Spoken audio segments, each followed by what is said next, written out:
فأما الإنسان إذا ما ابتلاه ربه فأكرمه ونعمه আল্লাহ রাব্বুল আলামিন বলেন ফাআম্মাল ইনসানু ইযা মাবতালাহু রাব্বুহু মানুষকে যখন তার রব পরীক্ষা করার জন্য ফাআকরামাহু ওয়া নাআমা তাকে সম্মান দেয় আর সম্মান দেয় সম্পদের মালিক বানায়া দেয়। একটু খেয়াল করেন, আল্লাহ তাআলা বলতেছেন মানুষকে পরীক্ষা করার জন্য যখন তার রব তাকে সম্মান দেয়, সম্পদ দেয়, তাকে নেয়ামত প্রদান করে, সে নামাজ না পড়ুক, রোজা না রাখুক, সে মানুষের কাছে বলে বেড়ায় ফায়াকুলু রব্বি আকরামান, আমার রব আমাকে সম্মানিত করেছে। আল্লাহ তাআলা বললেন আমি মানুষকে সম্মান, সম্পদ, নেয়ামত পরীক্ষা করার জন্য দেই, আর মানুষ এটাকে পরীক্ষা না মনে করে সে বলে আমার রব আমাকে সম্মানিত করেছেন। প্রথমত একটা জিনিস আমাদের ক্ষেত্রে ক্লিয়ার হওয়ার প্রয়োজন, আল্লাহ তাআলা শুধু অভাব, কষ্ট, দুরবস্থা দিয়ে মানুষের পরীক্ষা নেন বিষয়টা এমন নয়, বরং সম্পদ, সম্মান দিয়েও আল্লাহ তাআলা পরীক্ষা নেয়। যদি এমনটা হতো সম্মান, সম্পদ মানুষের আল্লাহ তাআলার ভালোবাসার মাপকাঠি, যে যাকে আল্লাহ রাব্বুল আলামিন বেশি ভালোবাসেন তাকে মনে হয় আল্লাহ তাআলা বেশি সম্পদ দেন, বিষয়টা যদি এমন হতো, বলেন তো দুনিয়ার মধ্যে আল্লাহ তাআলার সর্বাধিক প্রিয় বান্দাদের তালিকায় কারুনের নামটা হয়ে যাইত। কারুন তো পৃথিবীর অন্যতম বড় এক ধনী ছিল। বলেন তো আপনারা সহজেই জবাব দিতে পারবেন কারুনকে আল্লাহ তাআলা ভালোবাসে নাকি? একটু জোরে বলেন না, বাসে? কারুনকে আল্লাহ তাআলা ভালোবাসে না, বরং কারুন নামটা মানুষের কাছে এত ঘৃণিত, এত অপছন্দের। দুনিয়ার কোন মানুষের যদি সন্তান হয়, সে যত গরিব হোক, তাকে যদি বলা হয় তোমাকে মাসে 1000 করে বেতন দেওয়া হবে, টাকা দেওয়া হবে, ছেলের নামটা তুমি কারুন রাখো, আপনারা কেউ রাখবেন? আপনি বলবেন আরে দিন মজুর দিয়া খাই, তাতে কি? কারুন আমার পোলার নাম, মইরা গেলেও রাখবো না। এই কারুনকে কত সম্পদ আল্লাহ তাআলা দিয়েছেন, এই সম্পদ ছিল তার জন্য পরীক্ষা। সম্পদের মালিক কারুন যখন হযরত মূসা আলাইহিস সালাম কারুনকে বলল কারুন তুমি তোমার সম্পদের যাকাত দাও, কারুন যাকাত দিতে অস্বীকৃতি জ্ঞাপন করলো। শুধু তাই না, সে মূসা আলাইহিস সালামকে অপমান, অপদস্থ করার জন্য, অপবাদ দেওয়ার জন্য একজন খারাপ মহিলাকে সে ভাড়া করলো, শিখায় দিল তুমি মানুষের সামনে বলবা মূসা আলাইহিস সালাম আমার সাথে জিনা করেছে, অপকর্মে লিপ্ত হয়েছে। এইবার যখন কারুন এই ষড়যন্ত্র চক্রান্ত করলো, আল্লাহ তাআলা বরদাস্ত করলেন না। এই কারুন যখন সম্পদের মালিক হয়, তখন কারুনের বন্ধুরা আল্লাহ তাআলার কাছে বলতো আল্লাহ আপনি মনে হয় কারুনকেই শুধু ভালোবাসেন, আমাদেরকে ভালোবাসেন না। আমাদের সমাজেও এমন আছে, 5 বন্ধু একসাথে লেখাপড়া করেছে, একসাথে কর্মজীবন শুরু করেছে, একজন অনেক ধনী আর 4 জন গরিব। তারা আফসোস করে আর বলে দেখ আল্লাহ তাআলা ওকে ভালোবাসে, সব নেয়ামত আল্লাহ তাআলা ওকেই দিয়ে দিতেছে। কারুনের বন্ধুরাও বলতো আল্লাহ আপনি মনে হয় কারুনকে বেশি ভালোবাসেন, এই জন্য এত সম্পদের মালিক বানায়া দিচ্ছেন। কারুন যখন মূসা আলাইহিস সালামের অবাধ্য হলো, মূসা আলাইহিস সালামকে যখন অপবাদ দেওয়ার প্রচেষ্টা করলো, আল্লাহ তাআলা কারুনের উপরে গজব দিয়ে দিলেন। কারুন তার সম্পদ সহ জমিনে ডাবতে শুরু করলো। তাফসীরের মধ্যে আসছে এখনো কারুন তার সম্পদ সহ জমিনের মধ্যে ডাবতেছে, কিয়ামত পর্যন্ত ডাবতে থাকবে। যখন কারুনের বন্ধুরা কারুনের এই দুরবস্থা দেখলো, এইবার ওই গরিব বন্ধুরা বলে আল্লাহ আপনি কারুনকে সম্পদ দিয়েছেন ঠিক, কিন্তু বাস্তবে আপনি আমাদেরকে বেশি ভালোবাসেন। সম্পদ দেখে আমরা মনে করি আল্লাহ তাআলা মনে হয় তারে ভালোবাসে এই জন্য দিচ্ছে, বিষয়টা এমন নয়। কারুন সম্পদ পেয়েছে ঠিক, আল্লাহ তাআলার ভালোবাসা পায় নাই। আবার দুনিয়াতে অনেক মানুষ আছে সামাজিক অবস্থানের দিক দিয়ে তার সম্মান অনেক কম, সমাজের মানুষেরা তাকে গণ্যমান্য কোনো ব্যক্তি মনে করে না, সামাজিক দিক দিয়ে তাকে অবহেলা করা হয়, এমন লোক সমাজে আছে না নাই? এই মানুষগুলা অনেক সময় আফসোস করে আর বলে, আহারে সমাজের কোনো বিচার আচার সালিশে আমাকে ডাকে না, আমাকে এই সমাজের লোকই মনে করে না। হয়তো দুনিয়ায় সে দেখতেছে তার সম্মান কম, কিন্তু দুনিয়াতে আল্লাহ রাব্বুল আলামিন অনেক মানুষকে সম্মান দিয়েছেন তাদের পরীক্ষা নেওয়ার জন্য। কত সম্মানিত মানুষ ছিল ফেরাউন, কত সম্মানিত মানুষ ছিল নমরুদ, কত বড় বড় বাদশাহীর মালিক তারা হয়ে গেছে। কিন্তু বলেন তো, বাদশাহী পেয়েছে ঠিক, এই সম্মান পদবীর দ্বারা আল্লাহ তাআলার ভালোবাসা কি তারা পেয়েছে নাকি? পায় নাই। যে কথা বোঝাইতে চাইলাম যে সম্মান সম্পদ কারো থাকলেই এটা মনে করার সুযোগ নাই যে তাকে আল্লাহ তাআলা ভালোবাসে। সম্মান সম্পদ দিয়ে আল্লাহ তাআলা মাঝে মধ্যে পরীক্ষা নেন, কিন্তু বোকা মানুষগুলা কি মনে করে? বোকা মানুষগুলা মনে করে আমারে আল্লাহ সম্পদ দিছে, ভালো না বাসলে দেয়। আমারে আল্লাহ চেয়ারম্যান বানাইছে, এমপি বানাইছে, সমাজের বড় ভিআইপি সিআইপি বানাইছে, আল্লাহ ভালো না বাসলে কি এগুলা দেয়? তারা এটা মনে করে। অথচ আল্লাহ কি বলেন যে তাদের রব তাদেরকে এগুলা দিয়েছে পরীক্ষা করার জন্য, আর তারা বলে আমাদের রব আমাদেরকে সম্মানিত করেছেন। এরপরে আল্লাহ রাব্বুল আলামিন বলেন, وَأَمَّا إِذَا مَا ابْتَلَاهُ فَقَدَرَ عَلَيْهِ رِزْقَهُ فَيَقُولُ رَبِّي أَهَانَنِ।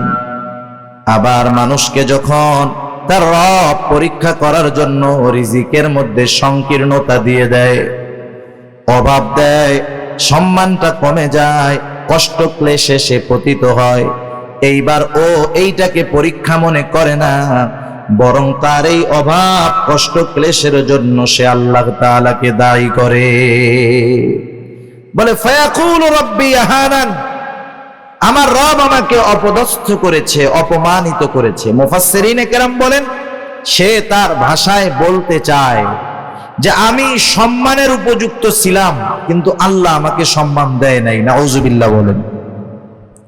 অনেক সময় অনেক জায়গায় দেখবেন, বোঝানোর জন্য বলতেছি, নির্বাচন হয় না, নির্বাচন কেউ জিতে কেউ হারে, অনেক ক্ষেত্রে কন্টেস্ট হয়, একজন হেরে গেল, সে তখন বলে হারে আমি জেতারই যোগ্য ছিলাম কিন্তু আল্লাহ আমারে জিততে দেয় নাই। সে না জয়ী হওয়াটাকে দোষ দেয় কার? আল্লাহ তাআলা। মুফাসসিরিনে কেরাম বলেন মানুষেরা কেমন জানি বলতে চায় আমি সম্মানের উপযুক্ত ছিলাম কিন্তু আমার রব আমারে সম্মান দেয় নাই, আমি সম্পদের উপযুক্ত ছিলাম কিন্তু আমার রব আমাকে সম্পদ দেয় নাই।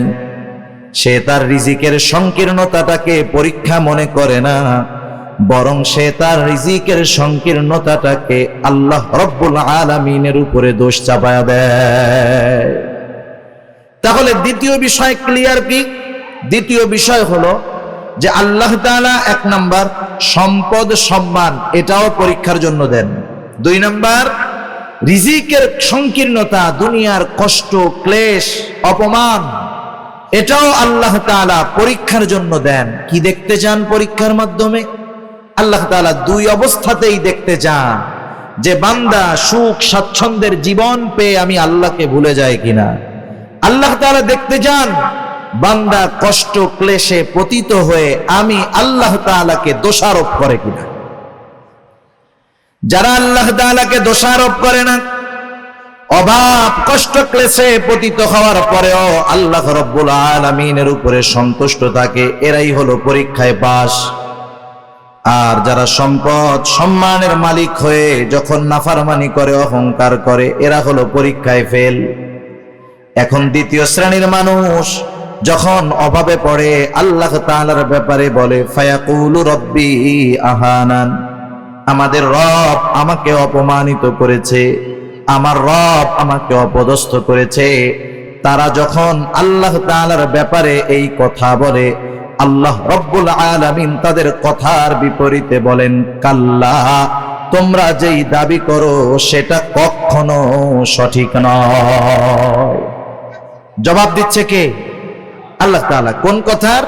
যে তারা বলে যে আমার রব আমাকে কি করছে? অপমান করছে। আল্লাহ তাআলা বলেন, কাল্লা, কখনো নয়।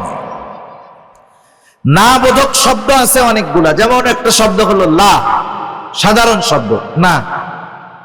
কাল্লা, কখনো নয়, এটা আরো দৃঢ়তার সাথে না বোধক অর্থ বুঝায়। আমি শব্দটার ব্যাখ্যার দিকে যাব না।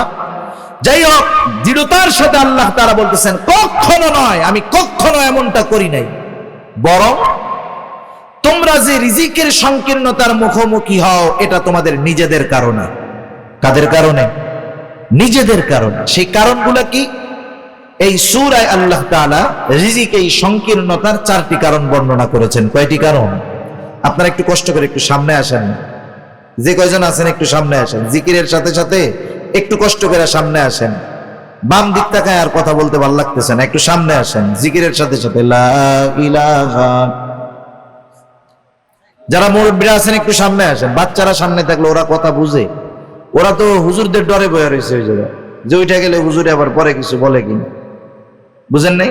আপনারা একটু সামনে আসেন, এই সামনে আমার সামনাসামনি আসেন, একেবারে আমার সামনাসামনি আসেন। জিকিরের সাথে সাথে লা ইলাহা ইল্লাল্লাহ, লা ইলাহা,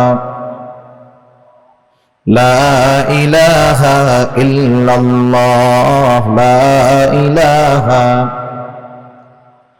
লা ইলাহা ইল্লাল্লাহ, মুহাম্মাদুর রাসূলুল্লাহ সাল্লাল্লাহু আলাইহি ওয়াসাল্লাম। যারা বলে যে আমাদের রিজিকের সংকীর্ণতা দিয়েছে আল্লাহ, যারা এই কথা বলে তাদের কথার জবাব দিচ্ছেন কে? আল্লাহ তাআলা বলতেছে, তোমরা যে দাবি করতেছো এটা কখনো সঠিক নয়, বরং রিজিক সংকীর্ণতার জন্য তোমরা নিজেরাই দায়ী। আল্লাহ রাব্বুল আলামিন বলেন, তোমাদের রিজিক সংকীর্ণতার কারণ কি?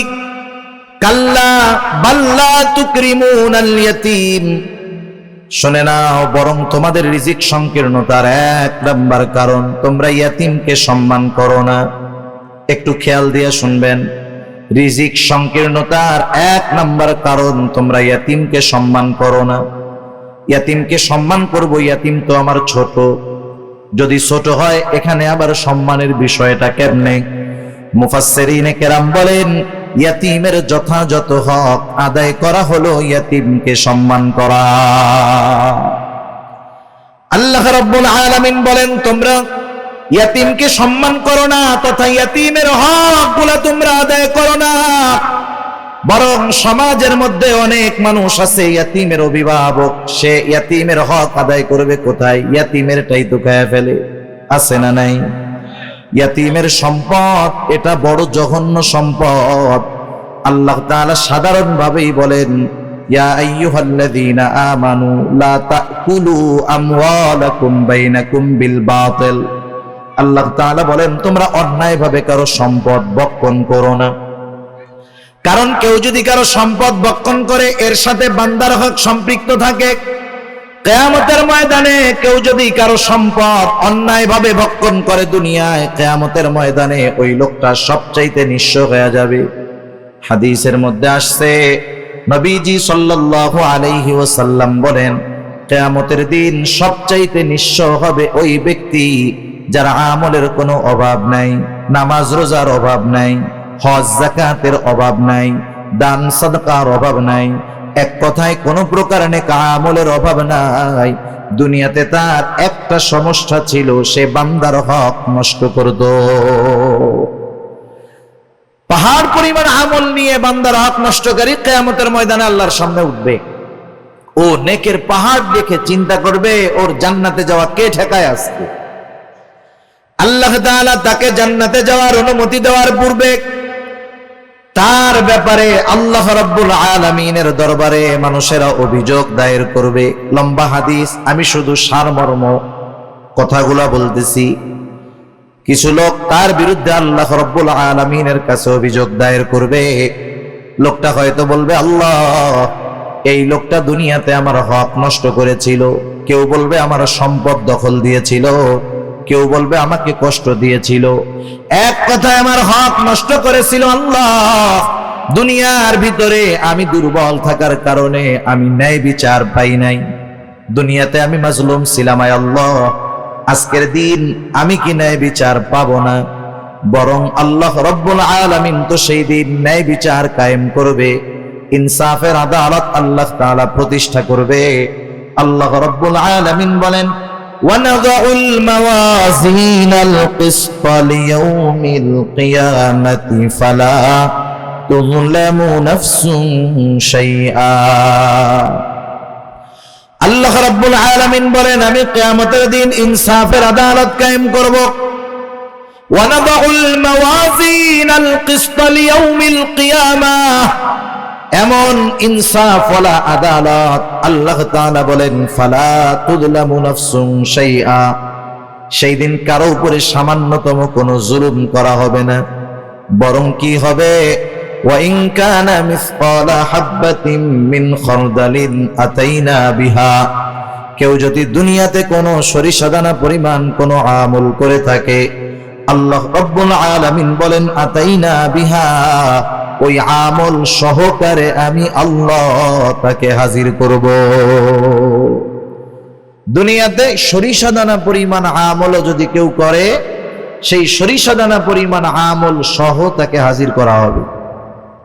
শুধু হাজির করবে আল্লাহ তাআলা তা না, বরং আল্লাহ সুবহানাহু ওয়া তাআলা ওই আমলের হিসাব নেবেন। সুবহান। মোট কথা, সেই দিন আল্লাহ তাআলা ন্যায় বিচার করবে। লোকটা এবার আল্লাহ তাআলার কাছে অভিযোগ দায়ের করবে। আল্লাহ রাব্বুল আলামিন তার অভিযোগ গ্রহণ করবে। এবার ওই পাহাড় পরিমাণ নেকের মালিককে বলা হবে, তোমার ব্যাপারে যে অভিযোগ দায়ের করা হলো সত্য নাকি? সে মিথ্যা কথা বলার কোনো উপায় নাই, স্বীকার যেতে সে বাধ্য। সে বলবে, হ্যাঁ, দুনিয়াতে আমি তার এই হক নষ্ট করেছি। আল্লাহ তাআলা বলবে, দাও, তার হকটা আদায় করে দাও। বলেন তো, দুনিয়াতে কেউ যদি কারো জমি জোর করে দখল দেয়, কিয়ামতের দিন জমি দেওয়ার কোনো অবস্থা আছে নাকি? এইবার লোকটা বলবে, আল্লাহ, এ তো দুনিয়া না, দুনিয়া না। দুনিয়া যদি হইতো আমি তার জমি, তার হক তাকে ফিরাইয়া দিতাম। এখন আমি কোথার থেকে দিব? এইবার অভিযোগকারী বলবে, আল্লাহ, ঠিক আছে, এটা তো দুনিয়া না। দুনিয়ায় আমার সম্পদ সে দখল দিয়েছিল, আজকে আমার সম্পদের প্রয়োজন নাই। সে আমার দুনিয়ার হকটা তার নেকির দ্বারা মিটায়া দে। এবার ওই পাহাড় পরিমাণ নেকের মালিক একটা মাত্র অপরাধ করতো, বান্দার হক নষ্ট করছে। সে কি করবে? নেকির থেকে নিয়ে এক একজনের হক আদায় করবে।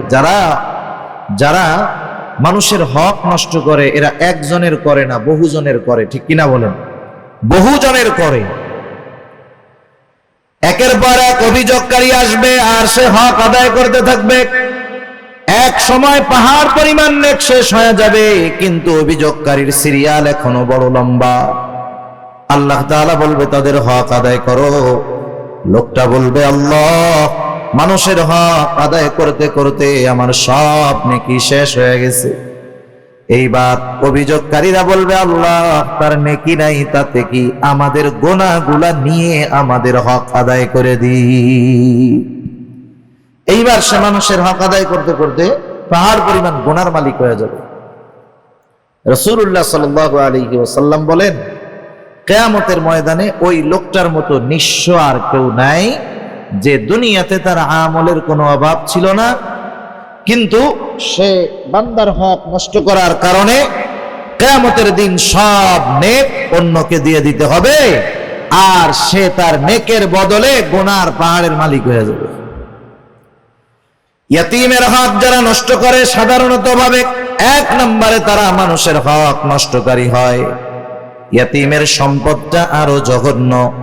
আল্লাহ তাআলা কোরআনুল কারীমের মধ্যে বলেন, ইন্নাল্লাযীনা ইয়াকুলুনা আমওয়ালাল ইয়াতামা যুলমা ইন্নামা ইয়াকুলুনা ফি বুতুনিহিম নারা।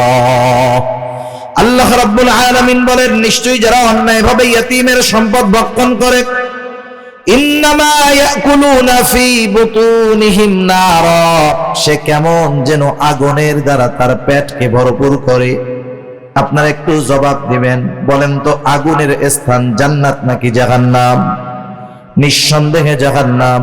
আল্লাহ তাআলা বলেন ওয়াসায়াসলাউনা সাঈরা, অচিরেই তাকে জাহান্নামের মধ্যে নিক্ষেপ করা হবে। সেজন্য ইয়াতীমের অসম্মান মানে ইয়াতীমের সম্পদ দখল দেওয়া, ইয়াতীমের সম্পদ ভক্ষণ করা। 2 নাম্বার, ইয়াতীমের সম্মান করা অর্থাৎ তার সাথে সদাচরণ করা, ভালো ব্যবহার করা। অনেক সময় আমাদের অনেকের ঘরে ইয়াতীম বাচ্চা থাকে, নিজের আত্মীয় স্বজন। অনেক সময় এমন হয় আপন চাচার ঘরে ভাইয়ের ছেলে ইয়াতীম, মা বাবা মারা গেছে, ছোট বাচ্চা ইয়াতীম। আপন চাচা ওই ইয়াতীমের সাথে খারাপ আচরণ করে, খারাপ ব্যবহার করে। বরং ছলে বলে কলে কৌশলে সে যদি পারে, একজনের সম্পদ আছে ইয়াতীম, সে সম্পদের মুখাপেক্ষী না, কিন্তু তার তো মা বাবা নাই, সে একটু স্নেহ মোহাব্বত ভালোবাসার মুখাপেক্ষী, ঠিক কিনা বলেন? ইয়াতীম হইলেই যে তারে খাওয়াইতে হয় সব বিষয়টা এমন না, বরং সমাজে অনেক ধনী ইয়াতীম আছে, সে একটু মানুষের ভালো আচরণ, একটু মোহাব্বত ভালোবাসার আশা করে। তার সাথে যদি কেউ খারাপ আচরণ করে, ইয়াতীম বাচ্চার অন্তরের মধ্যে আঘাত লাগে, আরে আমার আব্বু যদি বেঁচে থাকতো তাইলে আমার সাথে কেউ এমন খারাপ আচরণ করতো না, আমার আম্মু যদি বেঁচে থাকতো তাহলে আমার আম্মু ওই আমার আর এক ভাইয়ের আম্মুর মতো আমাকেও মহব্বত করতো। এই ব্যথাগুলা অনেক ইয়াতীমের অন্তরে থাকে, যদিও সে সম্পদওয়ালা। সেজন্য ইয়াতীম ধনী হোক আর গরিব হোক, আমাদের উচিত ইয়াতীমদের সাথে সদাচরণ করা, স্নেহময় ব্যবহার করা। আর যদি ইয়াতীম গরিব হয়, তাকে খাদ্য সহায়তা দিয়ে সাহায্য করা। আমার আপনার যদি অ্যাবিলিটি থাকে, আমি আপনি যদি কোনো ইয়াতীমের অভিভাবক হতে পারি, তার পোশাক, লেখাপড়া, খাবার দাবার, মৌলিক চাহিদা পূরণের ব্যবস্থা করতে পারি, একজন ইয়াতীমের অভিভাবকত্ব যদি আমি গ্রহণ করতে পারি, অসম্ভব নয়। আপনি 5 জন 7 জন মানুষকে চালান, এর সাথে আরেকজন মানুষকে তার মৌলিক চাহিদা পূরণের জন্য সাথে রাখলে সেটা অসম্ভব নয়। কেউ যদি কোনো ইয়াতীমের দায়িত্বভার গ্রহণ করতে পারে, ইয়াতীমকে লেখাপড়া শেখাতে পারে, ইয়াতীমের অভিভাবক হতে পারে, নবীজি সাল্লাল্লাহু আলাইহি ওয়াসাল্লাম বলেন আনা ওয়া কাফিলুল ইয়াতীম কাহাতাইনি ফিল জান্নাহ। নবীজি সাল্লাল্লাহু আলাইহি ওয়াসাল্লাম বলেন, আমি আর ইয়াতীমের অভিভাবক জান্নাতের মধ্যে এমন করে পাশাপাশি অবস্থান করব। 2 আঙ্গুলের ইশারা দিয়ে নবীজি বুঝায়া দিলেন, এই 2টা আঙ্গুল যেমন পাশাপাশি অবস্থান করে, ইয়াতীমের অভিভাবক আর নবীজি সাল্লাল্লাহু আলাইহি ওয়াসাল্লাম এমন ভাবে পাশাপাশি অবস্থান করবে। তাহলে ইয়াতীমের সম্মানের তৃতীয় অর্থ যে যদি পারা যায় তাহলে ইয়াতীমের অভিভাবকত্বের দায়িত্ব গ্রহণ করা। আপনি আমি পুরাটা পারি না, মাসে 500 টাকা দিয়ে একটা ইয়াতীমের খরচ বহন করতে পারি, বছরে 1000 টাকা দিয়ে পারি, যেটা আমি শুধুমাত্র ইয়াতীমদের জন্য দিলাম। আবার দেখেন, একদিন এক সাহাবী রাসূলুল্লাহ সাল্লাল্লাহু আলাইহি ওয়াসাল্লামের কাছে আসছে, আসার পরে বলতেছে, ইয়া রাসূলুল্লাহ, আমার হৃদয়টা বড় কঠোর, হৃদয়টা বড় শক্ত, আমি আমার এই শক্ত হৃদয়টাকে কেমন করে নরম বানাতে পারি, আমাকে একটু আমল শিখায় দেন। নবীজি সাল্লাল্লাহু আলাইহি ওয়াসাল্লাম বললেন, শোনো কি করবা? নবীজি বললেন, আমসিহ রাসাল ইয়াতীম ওয়া আতঈমিল মিসকিন, তুমি ইয়াতীমের মাথায় বেশি বেশি হাত বুলায় দাও আর মিসকিনদেরকে বেশি বেশি খানা খাওয়াও।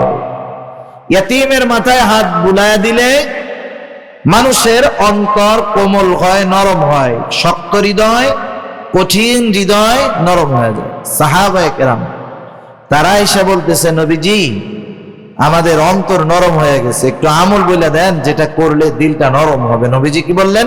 ইয়াতীমের মাথায় হাত বুলায় দাও। সেজন্য ইয়াতীমকে সম্মান করা তথা ইয়াতীমের হক আদায় করা, ইয়াতীমের সাথে সদাচরণ করা, ভালো ব্যবহার করা, ইয়াতীমের সম্পদ ভক্ষণ না করা, যারা এই কাজগুলা করবে তারা জীবনে যে কোনো একটা পর্যায়ে রিজিকের সংকীর্ণতার মুখোমুখি হবে। তাহলে রিজিক সংকীর্ণতার 4 কারণের প্রথম কারণ হলো আল্লাহ তাআলা বলেন, তোমরা ইয়াতীমদেরকে সম্মান করো না তথা ইয়াতীমের হক তোমরা আদায় করো না। 2 নাম্বার, আল্লাহ রাব্বুল আলামিন বলেন, ওয়ালা তাহাদ্দুনা আলা তুআমিল মিসকিন, তোমরা মিসকিনদেরকে খানা দাও না। ব্যাখ্যা হলো, তোমরা শুধু খানা নিজে দাও না তা না, নিজেও দাও না, অপরকে খানা দিতেও অনুৎসাহিত করো, নিরুৎসাহিত করো। নিজেও দেয় না, আরেকজনকেও দিতে দেয় না। অনেক সময় আপনি দোকানে বসে আছেন, একজন গরিব মানুষ আসছে আপনার কাছে কিছু চাইতে, সে কোথা থেকে আসছে, কি করবে না করবে সেটা ভিন্ন কথা, তার অবস্থা দৃষ্টিগোচর হচ্ছে সে বড় অভাবী, দরিদ্র, কষ্টে আছে। সে আইসা বলতেছে, আমার একটু কলা রুটি কিনা দেন খাই, অথবা 10টা টাকা দেন। আপনি যদি তাকে না দেন গোনা হবে না। কিন্তু আমাদের সমাজের কিছু মানুষ আছে, প্রথমে নিজে দেয় না, বলে ওইদিক যা ওইদিক যা। পাশের থেকে বন্ধু যদি দিতে চায়, 10 টাকা বাহির করছে, বলে ওরে না দিয়ে আমার একটা বিড়ি খাওয়া কাজে লাগবে। আছে না নাই এরকম? নিজেও দিল না, আর একজনকেও দিতে দিল না। এ খাসলাত ছিল আবু জেহেলের। কার ছিল বলেন না? আবু জেহেলের। ইয়াতীমদের সাথে খারাপ আচরণ করত, এই খাসলাত ছিল আবু জেহেলের। মিসকিনদেরকে খানা দিত না, এই খাসলাত ছিল আবু জেহেলের। আর মিসকিনদেরকে খানা না খাওয়ানো, এটা জাহান্নামীদের জাহান্নামে যাওয়ার অন্যতম কারণ। যখন জান্নাতি ও জাহান্নামীদের মধ্যে কথোপকথন হবে, জান্নাতীরা জাহান্নামীদেরকে জিজ্ঞাসা করবে, মা সালাকাকুম ফি সাকর, কোন জিনিস তোমাদেরকে জাহান্নামের মধ্যে আনলো? এইবার জাহান্নামীরা বলবে, ক্বালু লাম নাকু মিনাল মুসাল্লিন ওয়া লাম নাকু নুতঈমুল মিসকিন। জাহান্নামীরা জাহান্নামে যাওয়ার যেই কারণগুলা বর্ণনা করবে, কোরআনুল কারীমের মধ্যে আল্লাহ তাআলা জানায়া দিয়েছেন। এখন প্রশ্ন হইতে পারে, সময় তো কম, প্রশ্ন হতে পারে যে জান্নাত জাহান্নাম কিছুই তো হইল না, তাইলে জান্নাতীরা প্রশ্ন করলো, জাহান্নামীরা জবাব দিল কেমনে? বুঝেন নাই কথা? সময়টা 3 ভাগে বিভক্ত। সময় কয় ভাগে বিভক্ত? একটা অতীত, একটা বর্তমান, আর একটা কি ভবিষ্যৎ। এটা মানুষের কাছে, আমাদের কাছে সময় 3 ভাগে বিভক্ত, অতীত, বর্তমান, ভবিষ্যৎ। আর আল্লাহ তাআলার কাছে সময় একটাই, সেটা হলো প্রেজেন্ট। সব কিছু বর্তমান, কি হয়েছে, হচ্ছে, হবে, সব আল্লাহ তাআলার ইলমের মধ্যে আছে, সব হাজির, সব প্রেজেন্ট আল্লাহ তাআলার কাছে। যেটা আমাদের কাছে ভবিষ্যৎ, সেটা আল্লাহ তাআলার কাছে কি বর্তমান। যেটা আমাদের কাছে অতীত, সেটা আল্লাহ তাআলার কাছে বর্তমান। সেজন্য আল্লাহ তাআলার ইলমের মধ্যে সব আছে, সহজ হিসাব। জাহান্নামীরা জাহান্নামে যাওয়ার কারণ হিসাবে বলবে, আমরা মুসল্লি ছিলাম না, নামাজি ছিলাম না। দ্বিতীয় কারণ হিসাবে বলবে, ওয়ালাম নাকু নুতঈমুল মিসকিন, আমরা মিসকিনদেরকে খানা দিতাম না। আসেন, আল্লাহ তাআলা বলতেছে, দুনিয়ায় রিজিক সংকীর্ণতার দ্বিতীয় কারণ হলো তোমরা মানুষদেরকে, মিসকিনদেরকে খানা দাও না, নিজেও দাও না, অপরকে নিরুৎসাহিত করো। এখন একজন দিল না, আমার উচিত, আমার পকেটে টাকা নাই, আমার কাছে নাই, আমি যদি আরেকজনকে বলি, বন্ধু 10টা টাকা ওকে দিয়ে দাও, একটা রুটি কিনে দাও, একটা কলা কিনে দাও, আমি শুধু এতটুকু সুপারিশ করলাম, সে যে কয় টাকা দান করবে, আমি শুধু সুপারিশ করার কারণে তার দানের সমপরিমাণ নেকির মালিক হয়ে যাব। কিন্তু আমাদের খাসলাত কি? নিজেও দেই না, আরেকজনকেও দিতে মানা করি। সেজন্য মিসকিনদেরকে খানা খাওয়ানো, মিসকিনদেরকে খানা খাওয়ানো এটা বড় ফজিলতের কাজ। শুধু মিসকিনদেরকে নয়, সাধারণভাবে প্রত্যেকটা মানুষকে খানা খাওয়ানো ভালো কাজ। এক লোক নবীজি সাল্লাল্লাহু আলাইহি ওয়াসাল্লামের কাছে আসছে, এসে জিজ্ঞাসা করে, ইয়া রাসূলুল্লাহ, আইয়ুল ইসলাম খাইর, ইসলামের মধ্যে সর্বোত্তম কাজ কোনটা? নবীজি সাল্লাল্লাহু আলাইহি ওয়াসাল্লাম ছিলেন উম্মতের রূহানি ডাক্তার। উনি রোগীর প্রশ্ন শুনেই বুঝতে পারতেন এনার মধ্যে কি কমতি আছে। আল্লাহ তাআলা সেই বুঝবার যোগ্যতা আমার আপনার নবীকে দিয়ে দিয়েছেন। একই প্রশ্নের উত্তর বিভিন্ন জনের ক্ষেত্রে নবীজি বিভিন্নটা দিয়েছেন। এটা অবস্থার আলোকে নবীজি সাল্লাল্লাহু আলাইহি ওয়াসাল্লাম এবার বললেন, তুতঈমুত তাআম ওয়া তাকরাউস সালাম আলা মান আরাফতা ওয়া মান লাম তারিফ। তুমি বেশি বেশি মানুষকে খানা খাওয়াও, আর পরিচিত অপরিচিত সবাইকে বেশি বেশি সালাম দাও। এখানে নবীজি সাল্লাল্লাহু আলাইহি ওয়াসাল্লাম খানা খাওয়ানোর কথা বলছেন ঢালাও ভাবে। সাধারণ মানুষকেও যদি মানুষ খানা খাওয়ায় দুনিয়ার স্বার্থে নয়, তাইলে এর মধ্যে লাভ আছে। এক মুসলমানের অপর মুসলমান দাওয়াত দিলে সেই দাওয়াত কবুল করতে হবে, এটা এক মুসলমানের উপরে অপর মুসলমানের একটা হক। কিন্তু এখন দাওয়াত যিনি দেন তিনিও স্বার্থ সামনে রেখে দেন। আর দাওয়াত যখন কেউ দেয়, বিবাহের দাওয়াত দিলে টেনশনে পড়ে যান। ওনার বেতন মাসে 20,000, 4 শুক্রবার 5টা শুক্রবারে যদি 5টা বিয়ার দাওয়াত আসে, কাম শেষ, সংসার আর চলবে না। যারা দাওয়াত দেয় ওই আশাই দেয় যে অমুকরে দাওয়াত দিলে 5,000 টাকা দিব না। এই ধরনের দাওয়াত দিয়ে যারা দুনিয়ার প্রত্যাশী, দুনিয়ার বিনিময়ে খাবার দিতে চায়, এদের খানা খাওয়ানোর মধ্যে কোনো ফজিলত নাই। বরং খানা খাওয়াইতে হবে একমাত্র আল্লাহ তাআলার জন্য।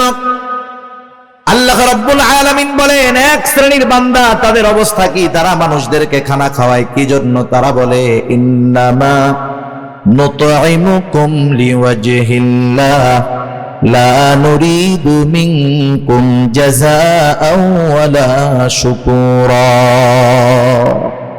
তারা বলে, ইন্নামা নুতঈমুকুম লিওয়াজহিল্লাহ, আমরা তোমাদেরকে খানা খাওয়াইছি একমাত্র কার জন্য? আল্লাহ তাআলার জন্য। আপনি একজনকে দাওয়াত দিয়ে খাওয়াচ্ছেন, এটা আল্লাহর জন্য খাওয়ান, এই খাওয়ানোর মধ্যে নেকি হবে। লা নুরিদু মিনকুম জাযাআ, তোমাদেরকে খানা খাওয়াইছি আল্লাহ তাআলার জন্য। লা নুরিদু মিনকুম জাযাআ, আমরা তোমাদের কাছে কোনো প্রতিদান চাই না, কিন্তু আমরা খাওয়াইয়া টেবিল একটা বিছায়া রাখি। আসেনি আপনাদের এলাকায়? টেবিল বিছানোর দ্বারাই বোঝা যায় ভিক্ষা চাইতেছে। এই ভিক্ষামূলক কাজটা বাদ দিয়েন। কেউ যদি দিতে চায় আলাদাভাবে দিবে, কেউ যদি না দিতে চায় দরকার নাই। এই গুণটা আমাদের মধ্যে হওয়ার দরকার। আমরা বলবো, ইন্নামা নুতঈমুকুম লিওয়াজহিল্লাহ, তোমাদেরকে আমরা আল্লাহর জন্য খানা খাওয়াইছি, সুতরাং তোমাদের কাছে আমরা কোনো প্রতিদান চাই না। লা নুরিদু মিনকুম জাযাআ, তোমাদের কাছে কোনো প্রতিদান তো চাই না। ওয়ালা শুকুরা, এই খাবার খাইয়া আমাদেরকে ধন্যবাদও দেওয়ার দরকার নাই। এই রকম খাবার যদি আমরা কাউকে খাওয়াইতে পারি, ওই খাওয়ানোর মধ্যে ফজিলত আছে, নেকি আছে। আর যদি টেবিল পাইতা বৈশা থাকি, এটা ভিক্ষুকের মতো কর্মকাণ্ড আর কি। খাওয়াইলাম আবার টাকাও চাইলাম। যাই হোক, রাসূলুল্লাহ সাল্লাল্লাহু আলাইহি ওয়াসাল্লাম খানা খাওয়ানোর ফজিলতের কথা বলছেন। আর যদি সে একজন দুস্থ হয়, অসহায় হয়, মিসকিন হয়, তাকে যদি খানা খাওয়ানো হয় কতটা খুশি হবে। এই জন্য মিসকিন অসহায় যারা আছে এদেরকে আমরা খানা খাওয়াবো। আমার পরিবার প্রতিবেশী যদি কেউ থাকে, আত্মীয় স্বজন যদি কেউ থাকে, তাদেরকেও মাঝে মধ্যে খাওয়াবো। আমার সম্পদ আছে, টাকা আছে, আমার হয়তো গোশত খাইতে খাইতে আর ভালো লাগে না, কিন্তু আমার অনেক প্রতিবেশী আছে যার গোস্তর ঘ্রাণ 1 মাস ব্যাপী শুকতে পারে না, আছে না নাই? এজন্য অসহায় নিঃস্ব শুধু কাছে আসলেই যে খাওয়াবো বিষয়টা এমন নয়, বরং খুঁজে খুঁজে আমার আপনার প্রতিবেশী যদি কেউ অভাবী থাকে, দরিদ্র থাকে, অভাবগ্রস্ত থাকে, মাঝে মধ্যে নিজের ভালো তরকারিটাও তাদেরকে একটু দিব। এই অভ্যাসগুলো আমাদের করার দরকার। আমরা যদি মানুষকে খানা খাওয়াইতে পারি, আর যদি না খাওয়াই ক্ষতি কি? আল্লাহ তাআলা কিয়ামতের দিন বান্দাদেরকে জিজ্ঞাসা করবে, বান্দা আমি দুনিয়ায় অভুক্ত ছিলাম, খানা খাওয়াও নাই, পিপাসিত ছিলাম, পানি পান করাও নাই, বস্ত্রহীন ছিলাম, বস্ত্র দাও নাই, অসুস্থ ছিলাম, আমার সেবা শুশ্রূষা করো নাই। বান্দা বলবে, আল্লাহ আপনি তো এই সবগুলা থেকে মুক্ত, আপনার তো এগুলার কোনো প্রয়োজন নাই। তখন আল্লাহ তাআলা বলবে, বান্দা তোমার প্রতিবেশী অভুক্ত ছিল, তুমি যদি তাকে খানা খাওয়াইতা, আমি আল্লাহ তাআলা পেয়ে যাইতাম। এজন্য শুধু আনুষ্ঠানিকভাবেই খানা খাওয়াবো মানুষকে, এমনটা জানি না হয়। আমার প্রতিবেশী অভাবী, দুস্থ, গরিব আমার কাছে যদি আসে, আমি খানা খাওয়ানোর অভ্যাস করব। অল্প খাওয়াই, হাসি মুখে খাওয়াবো। আবার যদি কাউকে ফিরাইয়া দিতে হয়, আমার কাছে নাই, একজনের কাছে মিসকিন বা ফকির একটা গেছে, ও 50 টাকার নোট একটা দিয়া মুখটা কালা করে কয়, এই তো বোঝালাই শেষ, যা যা ভাগ ভাগ ভাগ। টাকা দিছে কত? 50 টাকা। আমরা তো ফকির মিসকিনদেরকে দেওয়ার সময় 2 টাকার নোটটা খুঁজি, তাও আবার ছেঁড়াটা। সে দিছে 50 টাকা। আচরণটা করছে খারাপ। পাশের আর একজন 1 টাকাও দেয় নাই, কিন্তু আচরণটা সুন্দর করছে। বলতেছে, ভাই তুমি তো আসলা, আমার কাছে তো এখন নাই, যদি এই পথে পরে আসো তুমি আবার আমার সাথে দেখা করার চেষ্টা করবা, ইনশাআল্লাহ আমি তোমাকে দিব। এখন বলেন তো, এই যে মিসকিন অসহায় 50 টাকা দেনেওয়ালার ব্যবহারে খুশি হবে নাকি যে দেয় নাই তার ব্যবহারে খুশি হবে? সেজন্য উত্তম ব্যবহারটাও সাদকা। আমরা যদি কখনো কাউকে খাওয়াতে পারি না পারি, দিতে না পারি, খারাপ আচরণ করব না, ধমক দিব না, এই অভ্যাসটাও আমাদের করার দরকার। যাই হোক, আলোচনা লম্বা হচ্ছে, অন্যদিকে চলে যায়। আল্লাহ তাআলা আমাদেরকে জানায় দিলেন যে রিজিক সংকীর্ণতার 4টি কারণ। 1 নাম্বার কারণ লা তুকরিমুনাল ইয়াতীম, 2 নাম্বার কারণ ওয়ালা তাহাদ্দুনা আলা তুআমিল মিসকিন, 3 নাম্বার কারণ ওয়া তাকুলুনাত তুরাফা আকলাল লাম্মা। তোমরা কি করো? ওয়ারিসি সম্পদ সব একা খেয়া ফেলো। আছে নাকি এরকম? যেমন বাপ সম্পদ রেখে মারা গেছে, বাবা মারা যাওয়ার পরে প্রথম কি দায়িত্ব? বড় সন্তান, সন্তান তার দায়িত্ব হলো প্রথম বাবার দাফন কাফনের জন্য যা দরকার সেটা ব্যয় করা। 2 নাম্বার খোঁজ খবর নেওয়া, বাবা কোনো ঋণ আছে নাকি, ঋণ থাকলে তার ঋণ পরিশোধ করা। 3 নাম্বার এইবার যেই সম্পদ অবশিষ্ট আছে, বাবা যদি কোনো ওসিয়ত করে থাকে আর ওই ওসিয়তটা যদি ওই সম্পদের 3 ভাগের 1 ভাগ বা তার কম হয়, বেশি নয়, কোনো মানুষ যদি তার মূল সম্পদের 3 ভাগের 1 ভাগের বেশি পরিমাণ ওসিয়ত করে, অর্ধেক করে, তাহলে এই ওসিয়ত মানতে সন্তানেরা বাধ্য নয়। কিন্তু ঋণ পরিশোধের পরে যেই সম্পদ থাকবে তার ওসিয়তটা যদি 3 ভাগের 1 ভাগ বা তার কম হয়, এই ওসিয়তটা পূরণ করতে হবে। এরপরে যেই সম্পদ অবশিষ্ট থাকবে, অভিভাবক বড় হিসাবে বড় ভাইয়ের দায়িত্ব হলো যথাযথভাবে সব ওয়ারিসদের মাঝে বাবার সম্পদগুলা বন্টন করে দেওয়া। কিন্তু আফসোস, এই দায়িত্ব অধিকাংশ ক্ষেত্রে আমাদের দেশের ভাইরা পালন করে না, বরং বিলম্ব করতে থাকে। অনেক ক্ষেত্রে অন্যান্য ওয়ারিসদেরকে তারা ছলে বলে কলে কৌশলে সম্পদ বঞ্চিত করে দেয়। আছে না? আছে। বোনের হক আছে, সম্পদ বন্টন হয় নাই, 10 বছর ধরে বাবা মারা যাওয়ার পরে ভাই খাইছে সব, দোকান ভাড়া, বাসা ভাড়া, জমির ফসল, গাছের ফল সব খাইছে। বোন মাঝে মধ্যে আসছে, 1 ব্যাগ আম 2টা কাঁঠাল দিয়া পাঠায় দিছে, আবার বলতেছে আইসো। কিন্তু আবার 10 বছর পরে 2 বোন আইসা বলতেছে, ভাই 10 বছর তো দোকান ভাড়া, গাছের ফল, জমির ফসল সব একা খাইছো, কোনো দাবি নাই, এখন আমাদের হকটা আমাদেরকে বুঝাইয়া দাও। আর যদি তুমি রাখতে চাও এই সম্পদের ন্যায্য মূল্য আমাদেরকে দিয়ে দাও। বলেন তো, 10 বছর পরে বোন এসে ভাইদের কাছে যদি তার হক বুঝতে চায়, ভাই খুব খুশি মনে দিয়ে দিবে, তাই না? মুখটা পুইড়া একেবারে কালা হয়ে যাবে। সম্পদ দিয়ে দিবে, দিতে তো বাধ্য, বোনরা নিয়ে যাবে, তখন বলবে গেলি সম্পর্ক শেষ কইরা গেলি। এই যে কথার দ্বারা কি বুঝতেছেন? ভাই চাইছিল ওই সম্পদগুলো সব একা খাওয়ার জন্য, বোনরা জানি এই সম্পদ না চায়, সে সেটা চেয়েছিল।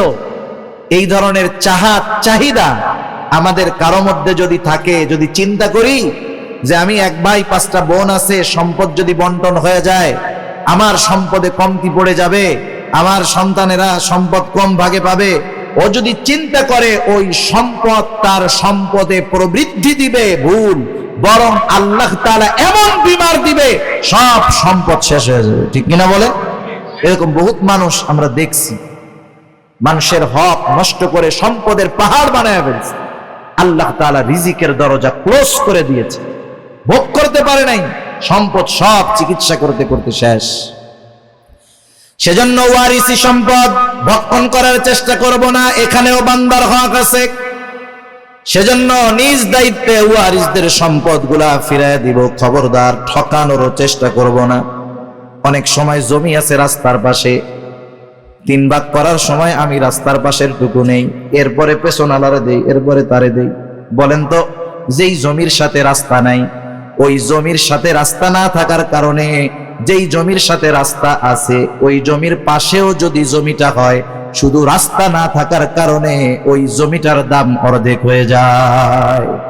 সেজন্য বন্টনের ক্ষেত্রে সিস্টেম মুআফিক করতে হবে, ঠকানো যাবে না করবে। আল্লাহ তাআলা বলেন, তোমাদের রিজিক সংকীর্ণতার তৃতীয় কারণ ওয়াতাকুলুনাত তুরাসা আকলাল লাম্মা, ওয়ারিসি সম্পদ সব তোমরা একা ভক্ষণ করে ফেলো। 4 নম্বর আল্লাহ তাআলা বলেন ওয়াতুহিব্বুনাল মালা হুব্বান জাম্মা। মানুষ যে এই আকামগুলা করে, গুনাহগুলা করে, এর অন্যতম কারণ কি? মালের মহব্বত। কিসের মহব্বত? মালের মহব্বত, সম্পদের মহব্বত, দুনিয়ার মহব্বত।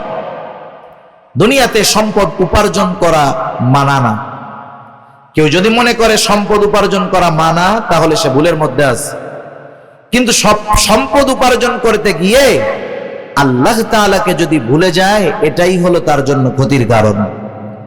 এজন্য আল্লাহ তাআলা বলেন, ইয়া আইয়ুহাল্লাযীনা আমানু লা তুলহিকুম আমওয়ালুকুম ওয়ালা আওলাদুকুম আন যিকরিল্লাহ। আল্লাহ তাআলা বলেন, হে ঈমানদারেরা, তোমাদের সন্তান সম্পদ তোমাদেরকে জানি আল্লাহ তাআলার জিকির থেকে গাফেল না বানায় দেয়। মনে রাখতে হবে, যেই সম্পদের কারণে আমি আল্লাহকে ভুলে যাই, যেই সম্পদ উপার্জন করার জন্য আমি নামাজ ছেড়ে দিয়েছি, রোজা ছেড়ে দিয়েছি, হারাম হালাল যাচাই বাছাই ছেড়ে দিয়েছি, মনে রাখতে হবে এই সম্পদ আমার জন্য কল্যাণ বয়ে আনবে না।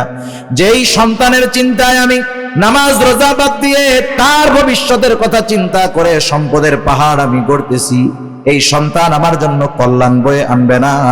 এজন্য আল্লাহ তাআলা বলেন, বান্দা তুমি যদি সম্পদ সন্তানের কারণে আমি আল্লাহর জিকির থেকে গাফেল হয়ে যাও, এটা তোমার জন্য ক্ষতির কারণ। আল্লাহ তাআলা বলেন, ওয়ামান ইয়াফআল যালিকা ফাউলাইকা হুমুল খাসিরুন।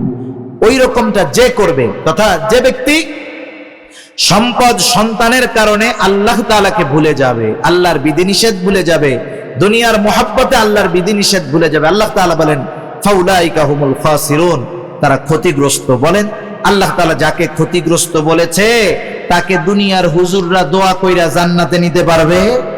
40 কুলখানি দিয়া তাকে জান্নাতে নেওয়া যাবে? যাবে না। এজন্য দুনিয়ার মহব্বত অন্তরে ঢুকাবো না। আমি দুনিয়া উপার্জন করব বৈধ পন্থায়, কিন্তু নামাজের সময় নামাজ, সঠিক সময়ে যাকাত, হজ ফরজ হলে হজ। এখন এই সম্পদ আমার জন্য তাহলে নেয়ামত হবে, কারণ আল্লাহ তাআলা সম্পদকে পরীক্ষাও বলেছেন, দুনিয়ার অলংকারও বলেছেন। আল্লাহ তাআলা এক জায়গায় বলেন, ইন্নামা আমওয়ালুকুম ওয়া আওলাদুকুম ফিতনাহ। আল্লাহ তাআলা বলেন, নিশ্চয়ই সম্পদ সন্তান এগুলা তোমাদের জন্য ফিতনা, পরীক্ষা। আবার আল্লাহ তাআলা এক জায়গায় বলেন, আল মালু ওয়াল বানুনা জিনাতুল হায়াতিদ দুনিয়া। আল্লাহ তাআলা বলেন, আল মালু ওয়াল বানুন, সম্পদ সন্তান এগুলা দুনিয়ার অলংকার। দুনিয়াতে যার সম্পদ নাই, সন্তান নাই, সে কেমন নিঃস্ব নিঃস্ব ভাব। কিন্তু যার সম্পদ আছে, সন্তান আছে, সাথে সাথে সে যদি দ্বীনের উপরে চলে, সে তো একজন সফল ব্যক্তি। সে সম্পদওয়ালা, মালদার, তবে দ্বীনদার। আর কিছু মানুষ আছে মালদার তবে দুনিয়াদার। আল্লাহ তাআলা আমাদের সবাইকে মালদার দ্বীনদার হওয়ার তৌফিক দান করুক, সকলে বলি আমিন। দুনিয়ার মোহাব্বত অন্তরে জানি না ঢোকে। দুনিয়া উপার্জন করতে হবে কেমনে? ওই যে কবি মেসাল দেন, উদাহরণ দেন, যে নৌকা চলার জন্য পানির প্রয়োজন, পানি বিহীন নৌকা চলে না। কিন্তু ওই পানি যদি নৌকার ভিতরে ঢুকে যায়, তাহলে নৌকা ধ্বংস হয়ে যায়। নৌকা চলার জন্য পানির যেমন প্রয়োজন, দুনিয়াতে চলার জন্য সম্পদের তেমনি প্রয়োজন। নৌকার মধ্যে পানি ঢুকে গেলে যেমন নৌকা ধ্বংসের কারণ, মানুষ যদি দুনিয়া উপার্জন করতে গিয়ে আল্লাহকে ভুলে যায়, এটা তার জন্য ধ্বংসের কারণ। সেজন্য আমরা যদি চাই আমাদের রিজিকের মধ্যে প্রশস্ততা থাকুক, রিজিকের মধ্যে সংকীর্ণতা থাকুক, তাহলে আমাদের কি করণীয়? 1 নাম্বার, আমরা ইয়াতিমদের সাথে সদাচরণ করব, ইয়াতিমদের হক আদায় করব। 2 নাম্বার, মিসকিন অসহায় নিঃস্বদেরকে খাবারের ব্যবস্থা করব, যতটুকু নিজে পারি সামর্থ্য অনুযায়ী। 3 নাম্বার, ওয়ারিসি সম্পদ কারোটা যদি আমার মধ্যে থাকে নিজ দায়িত্বে তাকে ফেরত দিয়ে দিব। 4 নাম্বার, সম্পদ উপার্জন করব, তবে দিনকে বাদ দিয়ে নয়। সম্পদের মহব্বতে আমি দিনকে বাদ দিব না, বরং সম্পদ উপার্জন করব দিনকে ঠিক রেখে। যদি এই 4 কাজ করতে পারি, ইনশাআল্লাহ আল্লাহ তাআলা আমাদের রিজিকের মধ্যে সংকীর্ণতা দিবেন না। দুনিয়াতে রিজিক সংকীর্ণতার পরীক্ষায় হয়তো আমাদেরকে পড়তে হবে না। আল্লাহ সুবহানাহু ওয়া তাআলা যে কথাগুলো হলো আমাদের সবাইকে কথা অনুযায়ী আমল করবার তৌফিক দান করুক। সবাই বলি আমিন। ওয়া আখিরু দাওয়ানা আলহামদুলিল্লাহি রাব্বিল আলামিন।